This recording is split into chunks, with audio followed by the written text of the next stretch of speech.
అందరికీ నమస్తే. ఆంధ్రప్రభ ఛానల్‌కి స్వాగతం. నేను మీ సంతోషి. ప్రస్తుతం మనతో పాటు ప్రొడ్యూసర్ నటికుమార్ గారున్నారు. నమస్తే సార్. నమస్తే అమ్మా. సార్ జీవీ రెడ్డి రాజీనామాకి, అలాగే పోసాని అరెస్ట్‌కి లింక్ ఉందంటున్నారు. ఇందులో ఎంతవరకు నిజముంది సార్? ఉంది. ఎందుకంటే హ్మ్. పోసాని కృష్ణమురళి గారిది ఎఫ్‌డీసీ చైర్మన్. హ్మ్.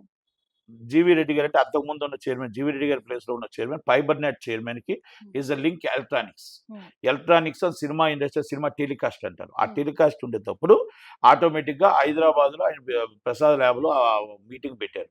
పోసాని కృష్ణమురళి గారు, రామ్ సత్యనారాయణ గారు, సో మెనీ పీపుల్స్ అంటే జీవీ రెడ్డి గారు, జీవీ రెడ్డి గారు కాదు. ఆయన మన కమిషనర్ జీవీ రెడ్డి గారు వీళ్ళంతా కలిపి జేఆర్‌కే రెడ్డి గారు అందరూ కలిపి పెట్టారు. హ్మ్. అయితే వీళ్ళంతా కలిపి కమిషనర్ రెడ్డి గారు, ఫైబర్‌నెట్ చైర్మన్ అందరూ కలిపి పెట్టి, ఇక్కడ సినిమాలన్నీ మా దగ్గర టెలికాస్ట్ చేసుకోండి.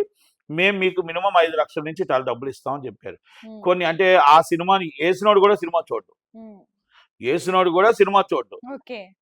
అలాంటి సినిమాలన్నిట్లికి దాన్ని ఒక స్కామ్ కింద తయారు చేసి కొన్ని 100,00,00,000 కాచేద్దామని కొన్ని ప్రయత్నాలు చేశారు. ఆ ప్రయత్నంలో మనోడిది భాగం ఉంది. అంటే తీసుకున్నాడని కాదు. హ్మ్. Recommended by.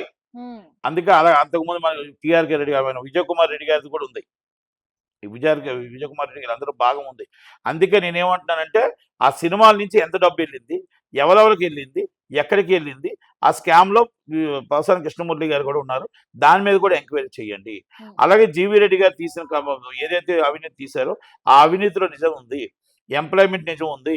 ఆళ్ళు 100 కిలోమీటర్లు మొత్తం టోటల్‌గా ఫైబర్ నెట్ అన్నీ ఏసామని చెప్పి, వైరింగ్ ఏసామని చెప్పి ₹100,00,00,000 దండుకున్నారు. ఆ ఫైబర్ నెట్ ఎక్కడ 100 కిలోమీటర్లు ఎక్కడ అవ్వలేదు. ఆ సబ్ కాంట్రాక్టర్లతో గొడవలొస్తే నేను కూడా 1, 2 సెటిల్మెంట్ చేశాను. తర్వాత 2, 3 విషయాల్లో కూడా నేను విజయవాడలో గాని, చంద్రసిద్ద కూడా మాట్లాడడం జరిగింది. కనుక ఇయన్నీ కూడా సాక్ష్యాలున్నాయి. నిజంగానే ఆయన చేసింది కరెక్ట్ జీవీ రెడ్డి గారు. కనుక ఎందుకు ఇన్వెస్టిగేషన్ చేయకుండా ఒక ఐఏఎస్ ఆఫీసర్‌ని ఎందుకు వెనకేసుకొచ్చారో చంద్రబాబు నాయుడు గారు అనేది మాకు అర్థం కావట్లేదు. హ్మ్. గత పాలకుల్లాగే ఉండాలి అని అంటే జీవీ రెడ్డి గారు ఒకటే చెప్పారు, బుద్ధ విగ్రహంలో నేను ఉండలేను. వాళ్ళు చెప్తుంది నేను చేయలేను. నేను నిజమని చూపించాను కాబట్టి అది దాంట్లో నిజాలు తెలిస్తే బాగుంటుంది కాబట్టి, ఎందుకంటే నేను ఈ బుద్ధ విగ్రహంలో నేను ఉండలేను కాబట్టి నేను సభ్యత్వానికి నేను పదవికి రాజీనామా చేసేస్తాను. రాజీనామా చేసేసాడు ఆయన. హ్మ్. కనుక ఆయన రాజీనామా చేస్తే కార్యకర్తలు బాధపడుతున్నారు.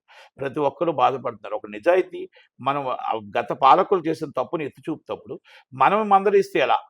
మనమే మనం మనం ఆళ్ళు చేసినట్టే మీరు నడవండి అంటే మన ఆళ్ళకి మనకి తేడా ఏముందనేది ఒక చిన్న మనోభావాలు దెబ్బ తగిలాయి.